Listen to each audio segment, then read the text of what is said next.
Hello friends, आज का जो मैसेज है वो डिवाइन चैनलिंग है। एंड आज का डिवाइन चैनलिंग या आज का मैसेज ऐसे डीएफ के लिए है जिन्होंने अपने डीएम को लेट गो कर दिया है पीस में रहकर, एंगर वाले नहीं। ठीक है, एंगर में रह के लेट गो करने वाले नहीं, पीस में रहकर अनकंडीशनल लव में आकर लेट गो करने वालों के लिए ये चैनलिंग है। अनकंडीशनल लव मीन्स जिन्होंने अपने डीएम की खुशी के लिए उनको छोड़ दिया कि ठीक है, जिनके साथ उनकी आपकी खुशी है आप उनके साथ रहिए, ये सोचकर उन्होंने उनको छोड़ दिया एज अ मीरा या किसी भी तरह। ठीक है, उनके लिए चैनलिंग होने वाली है। तो डियर डिवाइन कहते हैं कि आपको जस्टिस मिलने वाला है, पर या आपको काफ़ी टाइम से जस्टिस ऑफ़र हो रहा हो, ऐसा भी हो सकता है ना। ऐसे डीएफ भी हैं काफ़ी जिनको ऑलरेडी जस्टिस ऑफ़र हो रहा है, पर वो एक्सेप्ट नहीं कर रही है अपने डीएम को, और जस्टिस जो उनको मिल रहा है, जो ऑफ़र हो रहा है, वो एक्सेप्ट नहीं कर रही। ऐसे भी डीएफ है। ओके, डिवाइन चैनलिंग कर रहे हैं, इट मीन्स है ऐसे डीएफ, है ना। और ऐसे भी डीएफ अब होने वाले हैं, या जो हमारे चैनल को फॉलो करते हैं उन्होंने एज अ मीरा अपने डीएम को रिजेक्ट किया हो, है ना, लेट गो किया हो, उनके लिए भी ये मैसेज है कि आपको जस्टिस मिलने वाली है, लेकिन आप इसको इग्नोर रिजेक्ट ना करें, है ना। ये आपके लिए गाइडेंस है। देखो, रीयूनियन होने वाला है, ये तो सभी बता रहे हैं, होने वाला भी है। ठीक है, और रीयूनियन होने वाला है, मैरिज कमिटमेंट ज़्यादा नहीं बोलते पर रीयूनियन होने वाला है। बट हम यहाँ पर हमारे चैनल पर वर्क करते हैं मैरिज कमिटमेंट पाने के लिए। ठीक है, और जैसे बाकी चैनल पे डीएफ जो है वो डीएफ की तरह ही वर्क करती है, बट हम यहाँ पर डीएफ को डीएम में कन्वर्ट होने के लिए भी बताते हैं। एंड डीएम में कन्वर्ट होने के बाद वापस डीएफ भी बनना है डियर, डीएम बनकर नहीं रहना है। ठीक है, जैसे कि आप पीस में हो इस टाइम पर, अनकंडीशनल लव में आकर आपने लेट गो किया तो आप डीएफ थी। ठीक है, अब पीस में हो तो आप डीएम एनर्जी में हो। ठीक है, डीएम एनर्जी पीस में ज़्यादा रहते, तभी उनको हमारी नीड नहीं होती है। ओके, तो आप पीस में हो तो डीएम एनर्जी में हो, एंड डीएम एनर्जी में हो तो आपके अंदर धीरे धीरे ईगो आ जाता है। एक ये ईगो ईगो कहे या उसको मतलब सेल्फ सेटिस्फाइड होते हैं, डीएम को ज़्यादा किसी और की ज़रूरत नहीं होती है ना।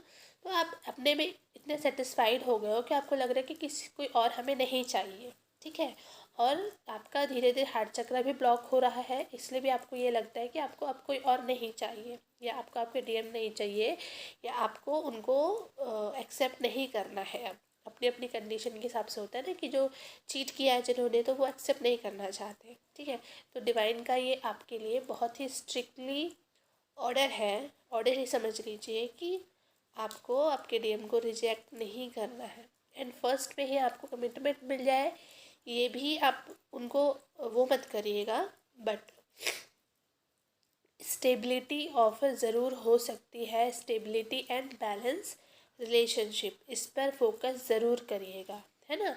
एंड इन फ्यूचर उनको भले अभी ना मिले marriage commitment, but in future आपको मैरिज कमिटमेंट का ऑफ़र मिलना चाहिए, इस पर भी फोकस कर लीजिएगा, और उस तरीके से अपने रीयूनियन को एक्सेप्ट करिएगा। यहाँ पर हम मतलब ज़्यादातर होते हैं ना कि डीएम से रीयूनियन मिलने वाला है, डीएम रीयूनियन देने वाले हैं। हम यहाँ पर हम खुद रीयूनियन क्लेम करते हैं एंड खुद हम पाते हैं। ठीक है, तो आपको क्या करना है और क्या नहीं करना है डिवाइन बहुत ही स्ट्रिक्टली बता रहे हैं, ध्यान से सुनिए और फॉलो ज़रूर करें। और एक और बात बता रहे हैं, जो मेरा एक्सपीरियंस है मैं ये आपको बताती हूँ। मैंने भी ये गलती की है ना। बताया था ना मैंने, मेरे 2 डीएम है, तो इसी तरीके से मेरे 2 डीएम क्रिएट कर लिया मैंने खुद। पर इसके फ़ायदे भी हैं तो इसके नुकसान भी है, शायद इसलिए मुझे डिवाइन ने 2 डीएम क्रिएट कर लिया, और जो गलतियाँ मैंने की है वो अब आपको बता रही हूँ। तो क्या होता है कि आपके जो, जैसे मेरा एग्जांपल है, जैसे मेरे पहले डीएम थे, तो जब मैंने इनर वर्क किया बहुत अच्छे से किया और मैं पीस में चली गई तो मैंने उनको मतलब अनकंडीशनल लव में लेट गो कर दिया। एंड जब पीस में चली गई तो वो वापस आए, वो मुझे स्टेबिलिटी ऑफ़र भी कर रहे थे, बट मैं उनसे मतलब मेरा ऐसा स्टेज था कि मुझे कोई चाहिए ही नहीं, ये स्टेज में चली गई थी। और हार्ट चक्र जो है थोड़ा थोड़ा ब्लॉक होने लगा था। और मैं लोगों को सर्व करती थी, चैरिटी करती थी, मैं बहुत सारी चीज़ें अपना सोल पर्पस अलग तरीके से करती हूँ, चैनल की तरह से नहीं करती थी अभी तक, बट मेरा और भी बहुत तरीके हैं सोल पर्पस करने का। तो मैं उसके थ्रू सेल्फ पर्पस कर रही थी और खुश थी। तो मुझे लगता था कि अब मुझे मतलब अपने डीएम की नीड नहीं है, मैं बैलेंस हूँ, ये सोचकर मैं उनको रिजेक्ट करती। तो 1 साल मैंने रिजेक्ट किया उनको। उसके बाद ना फिर अब डिवाइन ने देखा, अब 1 साल तो हो गया। अब देखो, अब 1 साल तक तो मैं डीएम एनर्जी में थी बट वो डीएफ एनर्जी में थे। अब वो स्किप होता रहता है, एनर्जी एक ही जगह स्टक नहीं रहती, ये ध्यान रखिएगा, है ना। डीएम और डीएफ एक दूसरे में स्टक होते रहते हैं। तो जब फिर वो डीएफ थे, पहले मैं डीएम थी, तो मैं उनको रिजेक्ट कर रही थी। फिर मैं डीएफ वापस में आ गई, वापस मैं डीएफ बन गई और वो डीएम में चले गए। तो वो फिर मैं इम्बैलेंस हुई और मैं उनके लिए तड़पने लगी, ज़्यादा नहीं पर थोड़ी थोड़ी क्लेम करने लगी और वो रिजेक्ट करने लगे। ठीक है, तो प्यार दोनों करते थे बट हम सब सेम एक ही एनर्जी पे नहीं आते थे। हम ग्रो कर रहे हैं बट एक सेम एनर्जी में नहीं आ पा रहे, बैलेंस नहीं हो पा रहे थे। ठीक है, तो जब मैं उनको बोलती कि बैलेंस रिलेशनशिप करो, पता है आपको भी कि मैं आपके बगैर मैं नहीं रह सकती, मेरे बगैर आप नहीं रह सकते, तो हम बैलेंस रिलेशनशिप में करते हैं। बट वो रिजेक्ट कर देते, कभी वो ऑफ़र करते तो मैं रिजेक्ट कर देती, ऐसे ही साल भर हम लोग का चलता रहा। ठीक है, और फिर एक समय ऐसा आया कि वो बहुत टॉक्सिसिटी में बदल गया, मेरे डीएम जो है वो बहुत टॉक्सिक हो गए। मतलब क्या एक्चुअल में क्या होता है कि अगर आप अपने डीएम को बहुत ज़्यादा टाइम तक अकेले छोड़ देते हो ना, अकेले रहने देते हो, तो उनको भी आदत हो जाती है अकेले रहने का बेसिकली।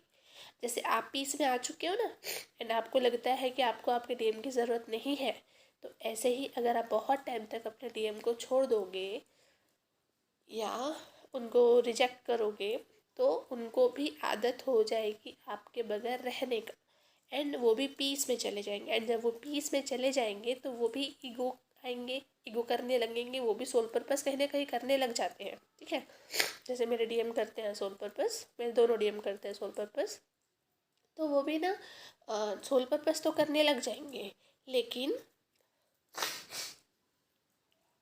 वो भी ना सोल पर्पस में ही पीस खोजने लगेंगे और उसमें ही वो खुश रहने लगेंगे, फिर उनको आपकी ज़रूरत नहीं पड़ेगी, तो रीयूनियन नहीं हो पाएगा, है ना। मतलब आप इसी स्टेज में ना, हम ये कहते हैं कि सोल वाइज हमारा रीयूनियन हो गया, तो इसी स्टेज में हमारा सोल वाइज रीयूनियन हो जाता है जब दोनों पीस में आ जाते हैं। ओके, क्यों? क्योंकि दोनों सोल वाइज तो समझते हैं कि हम एक दूसरे के अलावा किसी और से प्यार नहीं कर सकते, और सोल वाइज ही जो हमारे अंदर प्यार है उसको एक्सेप्ट करके हम खुश हो जाते हैं। और जो टेलीपैथिकली जो हम एक दूसरे से लव एक्सप्रेस करते हैं उसी में खुश रहते हैं, क्योंकि लगता है कि पास जाएंगे तो जो 3D यूनियन हमारा होगा नहीं, मैरिज तो हो नहीं सकता, तो हम इसी में खुश रहते हैं, ये सोचते हैं डीएम डीएफ दोनों के दोनों। ठीक है, तो हमें मैरिज कमिटमेंट तक जाना है। ठीक है, तो मैरिज कमिटमेंट का के लिए सफ़र इसके ऊपर का तय करना है, इसके ऊपर का मतलब एनर्जी लेवल चार्ट में जो पीस की एनर्जी है इसके ऊपर की एनर्जी में जाना है, एनलाइटमेंट तक जाना है, तो मैरिज पॉसिबल होगा एंड डिवाइन पर्पस करना है। ठीक है, मैरिज के लिए एनलाइटमेंट तक नहीं जाना है बट सफ़र एनलाइटमेंट का पूरा ज़रूर करना है, क्योंकि डिवाइन पर्पस करना है, ये हमारा डिवाइन का पर्पस है जो हमें करना है। ओके, तो अब आपको क्या करना है कि आप इस एनर्जी से मूव ऑन होइए। आपके डीएम अगर आते हैं तो रिजेक्ट मत करिएगा, और अब वापस से ना अपने अंदर प्यार जगाइए। आपका हार्ट चक्र हो गया है ब्लॉक, रियली में हो जाता है, हमें नहीं समझ में आता, हमको लगता है कि हम ना लोगों की मदद कर रहे हैं, लोगों की तकलीफ़ समझ रहे हैं, तो कैसे हमारा हार्ट चक्र ब्लॉक हो गया। बट अगर हम लव को रिसीव भी नहीं करते हैं ना, इस स्टेज में हम लव रिसीव करने के लिए रेडी नहीं होते, तो ये भी वन ऑफ द सिम्टम्स है कि हमारा हार्ट चक्र ब्लॉक हो गया है। ठीक है, तो लव रिसीव करने के लिए भी रेडी होना चाहिए। इस टाइम पर हम अपनी अपनी ब्लेसिंग्स को ना खुद रिजेक्ट कर देते, खुद ही रिजेक्ट कर देते, मैंने किया है। ठीक है, और हम दोनों का टॉक्सिसिटी इतना बढ़ गया था फिर कि हमने सोल वाइज रीयूनियन एक्सेप्ट किया, सोल वाइज हम कमिट मतलब सोल वाइज रीयूनियन में है, एंड फिर मैं ना उनको वो लेट गो करके मैंने फिर दूसरा डीएम या शायद इनडायरेक्टली मैंने दूसरा डीएम कमिट कर लिया था, मतलब डिवाइन से मांग लिया था, ठीक है, रोते रोते ही कर कह दिया था, पर पता नहीं, तो मेरी मैनिफेस्टेशन बहुत फास्ट है, मैं जो बोलती हूँ वो हो जाता है। तो इस तरीके से तो मैंने दूसरा डीएम मैनिफेस्ट कर लिया कहीं ना कहीं। बट डियर, अगर आपको ये भी लग रहा होगा कि हमें दूसरा डीएम मिल जाएगा, पॉसिबिलिटी है, गलत नहीं है, बट स्ट्रगल आपको वहाँ भी रहेगा, ये तो तय है, ठीक है। आपकी वहाँ भी लाइफ स्मूथ रहेगी ये ज़रूरी नहीं, क्योंकि वर्क हमको खुद के अंदर करना है, तो वहाँ भी वर्क आपको करना ही पड़ेगा, वहाँ भी आपको बैलेंस रिलेशनशिप बनाना ही पड़ेगा। और सबसे इम्पोर्टेंट पता है, मेरे साथ ये चीज़ें होती हैं और आपके साथ भी होगी, डीएम को भूल पाना बहुत मुश्किल है, तो आपको भी पता है ना, तभी तो हम इतने अवेकन हो जाते हैं ना डीएम के चक्कर में। डीएम को भूल पाना बहुत मुश्किल है, अपने पास्ट से निकल पाना बहुत मुश्किल है, और मेरे साथ भी वो चीज़ें होती हैं। डीएम को भूल पाना, मेंटली अगर मैं भूल भी गई हूँ तो अपने आदतों में, अपने व्यवहारों में, है ना, या एक ट्रस्ट इशू आ जाता है, हम सामने वाले पे भरोसा नहीं करते हैं, छोटी छोटी चीज़ें, या उनको लव एक्सप्रेस नहीं करते, हम लव फील ही नहीं करते, तो हम लव, मतलब जैसे मेरे साथ होता है कि मैं कम्प्लीटली पीस जॉय, है ना, मतलब लगभग एनलाइटमेंट वाली एनर्जी में हूँ, तो मैं शांत रहती हूँ। मतलब मुझे लगता है कि ना मैं, मतलब एक होता है ना, मतलब बोला जाए कि क्वीन ऑफ कप्स वाली एनर्जी में नहीं रहती, सीधे सीधे बोल दो, क्वीन ऑफ कप्स की एनर्जी में नहीं रहती, तो सामने वाला बंदा मेरे से चाहता है कि मैं प्यार एक्सप्रेस करूँ, है ना, या उनका केयर करूँ, तो वो सब चीज़ें होती ही नहीं है, क्योंकि मैं वो उस एनर्जी में रहती ही नहीं हूँ, मैं एकदम पीस, मैं अपने में ही खुश हूँ, मैं अपने में पीस में अपने काम पे लगी, मेरा ध्यान ही नहीं होता उधर, कि लगता है ना लाइफ में डीएम ठीक है, जो हो रहा है आगे हो जाएगा, जो होना होगा हो जाएगा।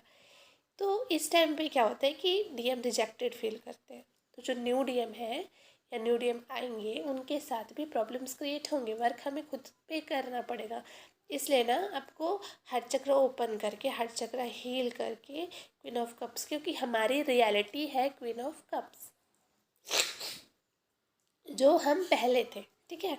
तो एक्चुअल में हमें लास्ट क्या बनना है, एम्प्रेस की एनर्जी। जो एम्प्रेस की एनर्जी कौन है, जिसमें queen of swords, queen of cups, queen of pentacles and queen of wands, चारों का मिक्सअप होती है एम्प्रेस एनर्जी। हमें सब पता होना चाहिए कि कब हमें प्यार दिखाना है, कब हमें हमारे लिए स्टैंड लेना है, कब हमें अट्रैक्टिव होना है, एंड कब हमें फाइनेंशली अपने लिए स्टैंड लेना है, या हमें फाइनेंशली स्टेबल होना है। ये चारों चीज़ें हमारे अंदर आनी चाहिए, एंड पूरे सफ़र में जो गिल्ट से एनलाइटमेंट के तक के सफ़र में हम ये चारों चीज़ें सीखते हैं, ठीक है।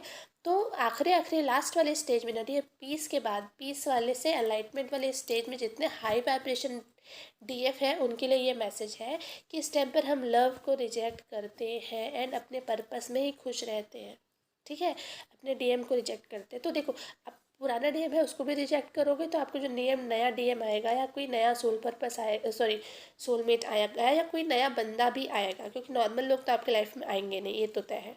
जो आएगा सोलमेट भी आएगा, वो डीएम में बदल जाएगा। तो आपको एक्चुअली लव ऑफर नहीं करोगे, लव एक्सप्रेस नहीं करोगे, लव फील नहीं करोगे, तो रिलेशनशिप तो प्यार से ही टिका है ना।